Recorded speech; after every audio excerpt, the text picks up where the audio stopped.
की वीडियो में देखेंगे कि ट्रांसफार्मर कैसे वर्क करता है, ट्रांसफार्मर का वर्किंग प्रिंसिपल क्या है, कौन कौन से इलेक्ट्रिकल लॉ की वजह से ट्रांसफार्मर वर्क करता है, ट्रांसफार्मर में मेन पार्ट कौन कौन से हैं, step up and step down कैसे होता है ट्रांसफार्मर में, एंड ट्रांसफार्मर में कौन कौन से लॉसेस होते हैं। ये क्वेश्चन कई बार इलेक्ट्रिकल इंटरव्यू में पूछा जाता है। आप लोगों ने इसका अगर प्रॉपर आंसर दे दिया तो आपके सिलेक्शन होने के चांसेस बहुत बढ़ जाते हैं। सो पूरी इन्फॉर्मेशन के लिए वीडियो को लास्ट तक देखिएगा।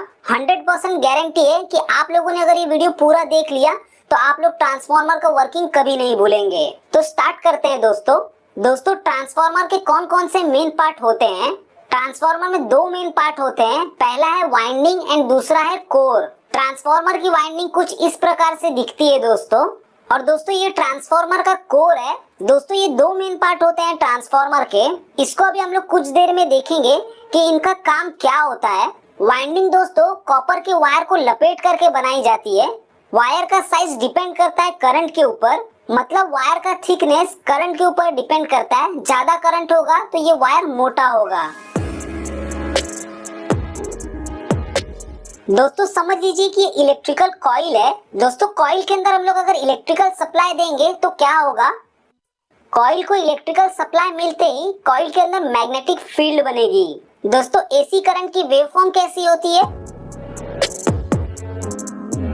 दोस्तों अल्टरनेटिंग करंट मतलब एसी करंट की वेवफॉर्म ऐसी होती है जिसके अंदर क्या होता है कि हमारा वोल्टेज धीरे धीरे इंक्रीज होता है, पीक पे जाता है, फिर धीरे धीरे कम होता है, जीरो पे आता है, फिर नेगेटिव में जाता है, नेगेटिव के पीक पे जाता है, फिर वहां से धीरे धीरे वोल्टेज कम होना स्टार्ट होता है, फिर जीरो पे जाता है दोस्तों।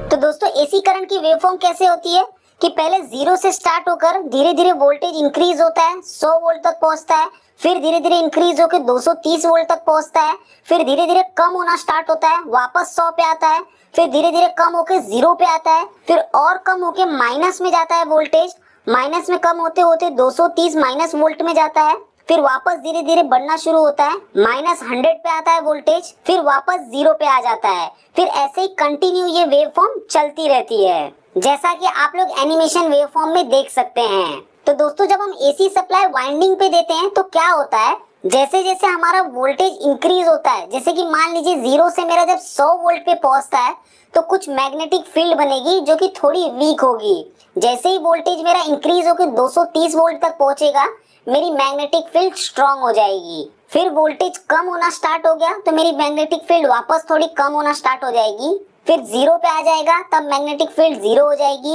वापस जब मेरा वोल्टेज नेगेटिव में जाने लगेगा तो मेरी जो मैग्नेटिक फील्ड है वो उल्टा बनने लग जाएगी। तो जैसे नेगेटिव 100 वोल्ट पे पहुंचेगा तो मैग्नेटिक फील्ड थोड़ी सी स्ट्रांग होगी, जैसे नेगेटिव 230 वोल्ट पे जब पहुंचेगा तो हमारी मैग्नेटिक फील्ड स्ट्रांग होगी। फिर जब हमारा वोल्टेज -100 पे पहुंचेगा तो हमारी मैग्नेटिक फील्ड वापस थोड़ी कमजोर होना स्टार्ट हो जाएगी। जब वोल्टेज हमारा जीरो पे पहुंच जाएगा तो हमारी मैग्नेटिक फील्ड खत्म हो जाएगी।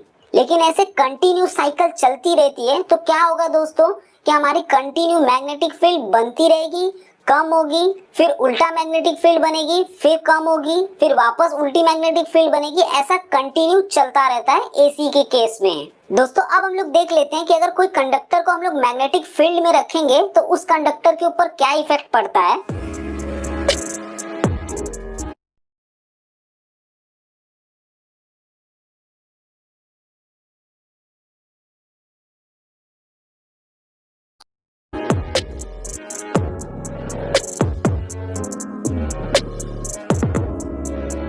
दोस्तों ये मेरा मैग्नेट है, ये मेरी मैग्नेटिक फील्ड है, और ये जो ब्लैक कलर है वो मेरा कंडक्टर है। तो जब भी हम लोग कंडक्टर को मैग्नेटिक फील्ड के अंदर रखेंगे तो क्या होगा दोस्तों, हमारा ये जो कंडक्टर है वो मैग्नेटिक फील्ड को कट कर रहा है। मैग्नेटिक फील्ड को कट करने की वजह से कंडक्टर में ईएमएफ इंड्यूस होगा। ईएमएफ मतलब इलेक्ट्रोमोटिव फोर्स। दोस्तों ईएमएफ मतलब वोल्टेज ही होता है, बट मैग्नेटिक फील्ड की भाषा में हम लोग उसको ईएमएफ बोलते हैं। तो ये जो कंडक्टर है वो मैग्नेटिक फील्ड को कट कर रहा है, उसकी वजह से क्या होगा कि इस कंडक्टर के अंदर ईएमएफ प्रोड्यूस होगा।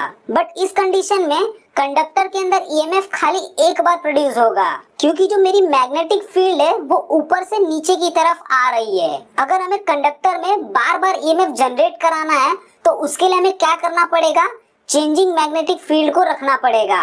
मतलब मेरी मैग्नेटिक फील्ड एक बार ऊपर से नीचे आए, फिर नीचे से ऊपर जाए, ऐसा कंटिन्यू होता रहेगा, तो उसकी वजह से मेरे कंडक्टर के अंदर कंटिन्यू मैग्नेटिक फील्ड जनरेट होगी। तो कंटिन्यू चेंज होने वाली मैग्नेटिक फील्ड हमें किसमें मिलेगी? एसी सप्लाई में। दोस्तों कंडक्टर को हम जब मैग्नेटिक फील्ड के अंदर रखते हैं तो उसके अंदर ईएमएफ जनरेट होता है। ये जो ईएमएफ जनरेट हुआ है वो किस इलेक्ट्रिकल लॉ की वजह से हुआ है? Faraday law of electromagnetic induction. इसको दोस्तों Faraday law of mutual induction भी बोलते हैं। तो ईएमएफ किस लॉ की वजह से जनरेट हुआ? Faraday law of electromagnetic induction की वजह से। तो दोस्तों अब हम लोग देख लेते हैं कि ट्रांसफार्मर कैसे वर्क करता है।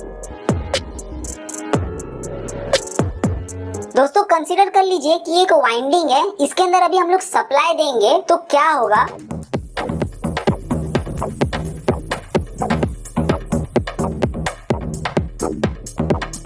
तो दोस्तों जैसे हम लोग वाइंडिंग को इलेक्ट्रिकल सप्लाई देंगे तो वाइंडिंग के अंदर मैग्नेटिक फील्ड बनना शुरू हो जाएगी। अगर हम लोग इस वाइंडिंग को एसी सप्लाई देंगे तो इसके अंदर कंटिन्यू चेंजिंग होने वाली मैग्नेटिक फील्ड बनेगी। जैसा कि आप लोग एनिमेशन में देख सकते हैं, ये जो वाइंडिंग है ये मैग्नेटिक फील्ड बना रही है। अब मैं क्या करूंगा कि एक दूसरी वाइंडिंग को इसके नजदीक लाके रख दूंगा, तो क्या होगा दोस्तों? दोस्तों मैंने क्या किया कि जो दूसरी वाइंडिंग है इसको मैंने पहली वाइंडिंग के नजदीक में लाके रख दिया है। तो पहली वाइंडिंग हमारी क्या कर रही थी कि मैग्नेटिक फील्ड बना रही है, क्योंकि इसको हम लोगों ने इलेक्ट्रिकल सप्लाई दे के रखा है। और ये जो दूसरी वाइंडिंग है वहां पे क्या होगा दोस्तों?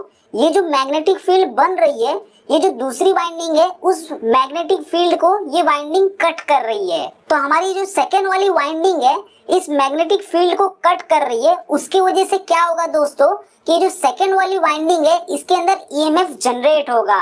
जैसा कि हम लोगों ने पहले देखा था कि मैग्नेटिक फील्ड के अंदर अगर हम लोग कोई कंडक्टर रखते हैं तो उस कंडक्टर के अंदर ईएमएफ जनरेट होता है। सेम उसी प्रकार दोस्तों ये जो मैग्नेटिक फील्ड है जो कि मेरी वाइंडिंग 1 बना रही है, उस मैग्नेटिक फील्ड के अंदर हम लोगों ने वाइंडिंग 2 को रख दिया तो क्या होगा दोस्तों? वाइंडिंग 2 के अंदर ईएमएफ जनरेट होगा। बट दोस्तों जैसा कि आप लोग देख सकते हैं कि यहाँ की जो मैग्नेटिक फील्ड है खाली वही यूज में आ रही है, यहाँ की मैग्नेटिक फील्ड वेस्ट हो जा रही है। मतलब 75% से लेके 50% तक के आसपास की मैग्नेटिक फील्ड वेस्ट हो रही है। तो ये जो मैग्नेटिक फील्ड है वो वेस्ट ना हो उसके लिए हम लोग क्या करते हैं? कोर का यूज करते हैं। जो कोर होता है दोस्तों वो मैग्नेटिक फील्ड को वेस्ट होने से बचाता है। तो कोर हमारा मैग्नेटिक फील्ड को वेस्ट होने से कैसे बचाता है वो देख लेते हैं।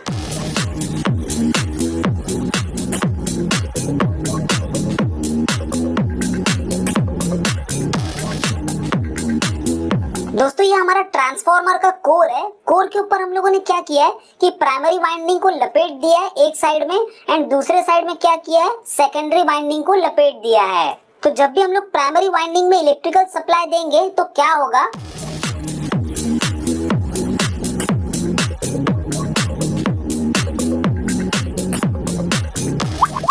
तो दोस्तों जैसे ही हम लोग इलेक्ट्रिकल सप्लाई देंगे प्राइमरी वाइंडिंग को तो ये वाइंडिंग क्या करेगी? मैग्नेटिक फील्ड बनाएगी। जैसा कि हम लोगों ने पहले देखा था कि वाइंडिंग में जब हम इलेक्ट्रिकल सप्लाई दे रहे थे तो वाइंडिंग में कुछ इस प्रकार से मैग्नेटिक फील्ड बनती है। बट दोस्तों इस केस में क्या होगा? कोर होने की वजह से ये जो मैग्नेटिक फील्ड ऐसी बन रही थी उसको ये बाहर नहीं जाने देगा। मतलब कोर का काम क्या होता है कि मैग्नेटिक फील्ड को पकड़ के रखना, एक रास्ता दिखाना। तो ये जो मेरी मैग्नेटिक फील्ड है जो कि यूज हो रही है उसको हम लोग मैग्नेटिक फ्लक्स बोलते हैं। ये मेरी मैग्नेटिक फील्ड या फ्लक्स क्या होगी कि मेरे सेकेंडरी वाइंडिंग के ऊपर जा करके कट होगी। तो सेकेंडरी वाइंडिंग में कट होने की वजह से क्या होगा दोस्तों? सेकेंडरी वाइंडिंग में ईएमएफ जनरेट होगा। प्राइमरी वाइंडिंग में हम लोग इलेक्ट्रिकल सप्लाई देंगे तो हमारी जो प्राइमरी वाइंडिंग है वो मैग्नेटिक फील्ड बनाएगी। कोर होने की वजह से मेरी जो मैग्नेटिक फील्ड है वो कोर के अंदर ही रह जाएगी।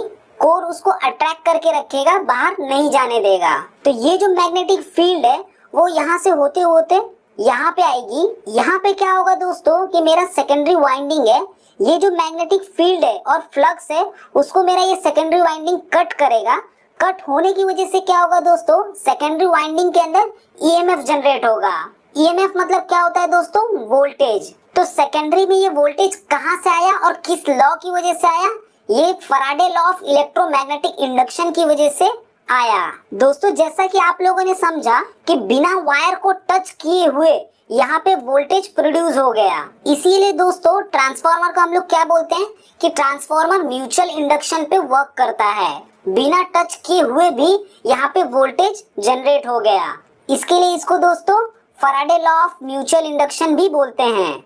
दोस्तों अभी तक आप लोगों को समझ में आ गया होगा कि सेकेंडरी वाइंडिंग के अंदर ईएमएफ कैसे जनरेट होता है। अब हम लोग देख लेते हैं कि ट्रांसफार्मर में step up and step down कैसे होता है। पहली बात कि स्टेप डाउन क्या होता है एंड स्टेप अप क्या होता है।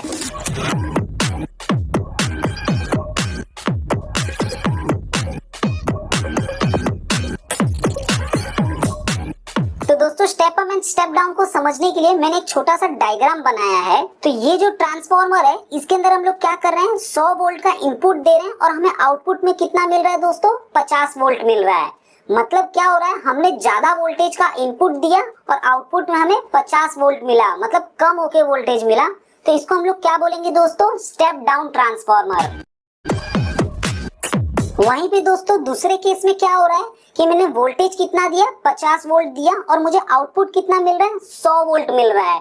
तो इस केस में क्या हो रहा है कि मेरा इनपुट वोल्टेज कम था और आउटपुट वोल्टेज मुझे ज्यादा मिल रहा है। तो इसको क्या बोलेंगे दोस्तों स्टेप अप ट्रांसफार्मर। दोस्तों ट्रांसफार्मर में step up and step down किसके ऊपर डिपेंड करता है नंबर ऑफ टर्न्स। मतलब ये जो वाइंडिंग है इसका मैंने नंबर ऑफ टर्न्स कितनी बार लिया है। इस चीज को हम लोग और भी अच्छे से समझेंगे पार्ट 2 वीडियो के अंदर कि transformer step up and step down कैसे करता है वोल्टेज को। अभी दोस्तों हम लोग देख लेते हैं कि ट्रांसफार्मर में कौन कौन से लॉस होते हैं। दोस्तों ट्रांसफार्मर में 2 मेन पार्ट थे।